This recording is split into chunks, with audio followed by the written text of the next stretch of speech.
And I can tell you with no uncertainty that miracle cures are no laughing matter. I bid you good day, sir. Oh, Mr. Marston, good to see you. How have you been keeping? I'm well, Mr. Mr. West Dickens, Nigel West Dickens of East Cheap, London, New Waverly, New York, and Armadillo, New Austin. At your service. At my service. At everyone's service. At the service of science, of knowledge, of life. How are your wounds? Much, much better. But then they would be. Would be... I know a cure for all ailments, Mr. Marston. Ah, I'm sure you do. And I'm sure for just $2 an ounce, I could live forever. Oh, but for you, sir, I do a bulk discount rate of $1.95 an ounce. As long as you buy 100 ounces or more. That's a lot of immortality. Give it up, old man. That's Mr. West Dickens to you, boy. Give it up, old man. Listen, Marston, I'm broke. But this stuff is good. It works. I need a healthy young man like you. Come along, let's ride over to my newest customer at Ridgewood, and I'll explain while we go. Okay. To Ridgewood Farm, the sick and needy await us. Oh, the life of a wandering saver of souls.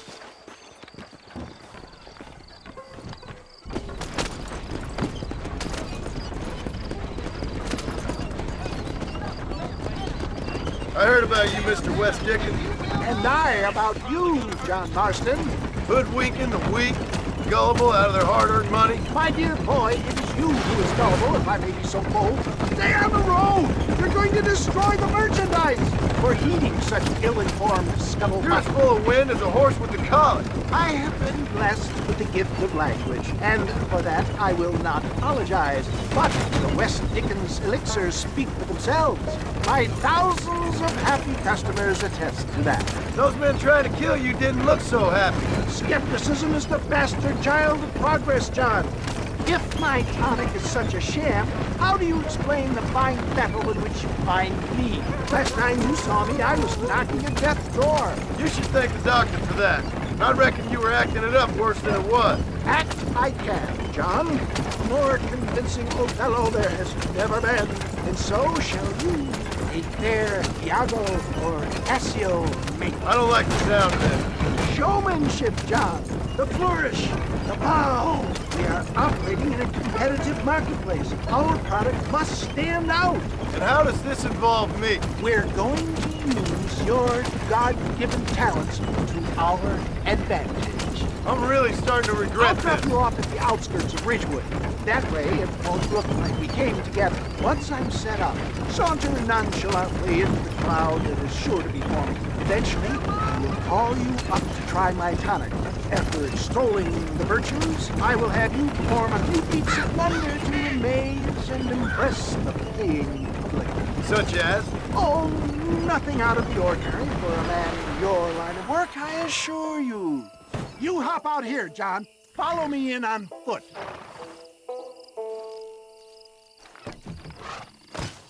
I'll see you there. Be ready to enchant the crowd.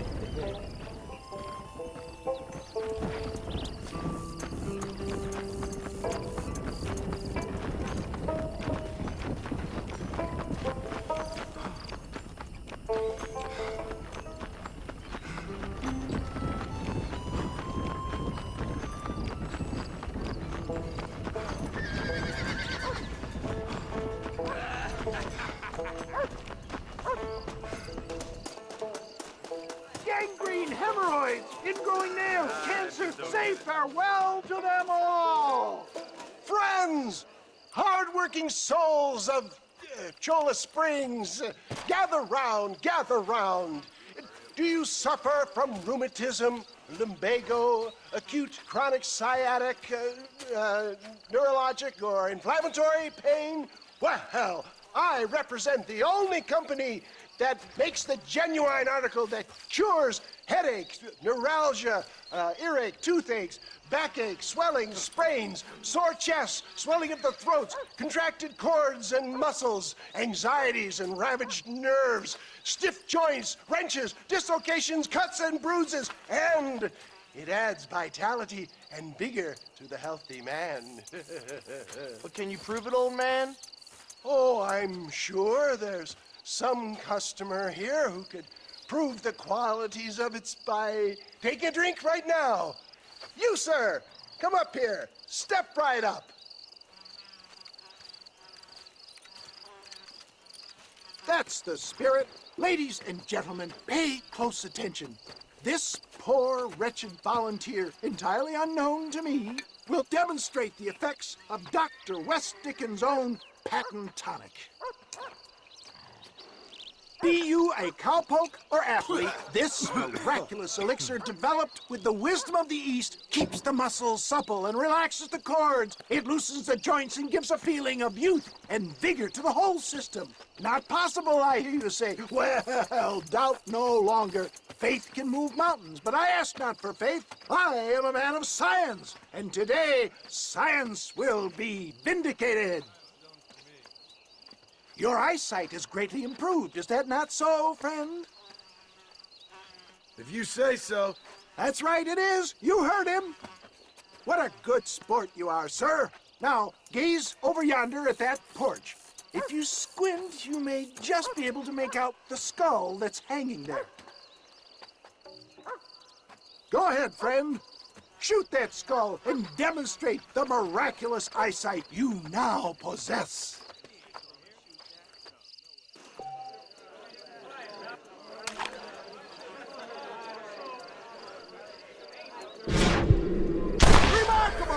The eyesight of an eagle, granted by imbibing Dr. West Dickens' own patent tonic. Anybody can make that shot. This man is a fraud. If your eye's so damn sharp, why don't you try shooting my hat out of the air? My friends, our test case has been challenged to shoot a gentleman's hat out of the sky above our heads. You can fool these people, but you ain't fooling me. Right. Let's just see how sharp you is with a moving target. Steady yourself, stranger.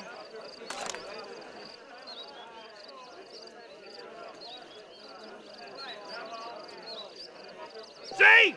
That tonic is a sham! Ha! What'd I tell you? Do not write him off yet. He is still adjusting to the powerful tonic.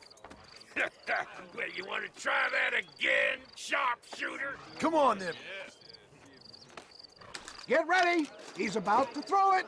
I thought we was here to see mirrors. Have you ever seen such an eye? Behold the power of the elixir. Looked out of the sky. Hey! Hey! What?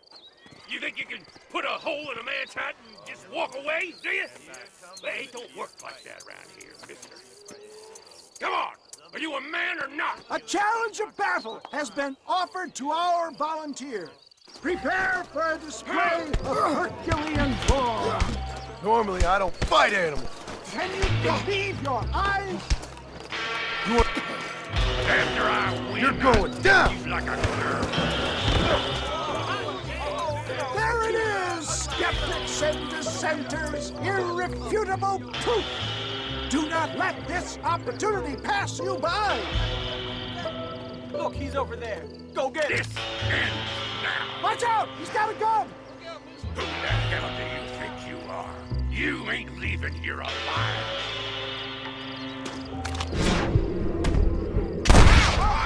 Marvelous shot, dear boy. The kind of deadly accuracy that can only be afforded by the West Dickens elixir. Come, I have plenty for all. You'll be fine. Get out of my way. Hey, where are you going? I want a bottle. Get me a bottle, please. One of them right here. No harm in trying one bottle, I suppose. Well, I think that went kind of well, don't you?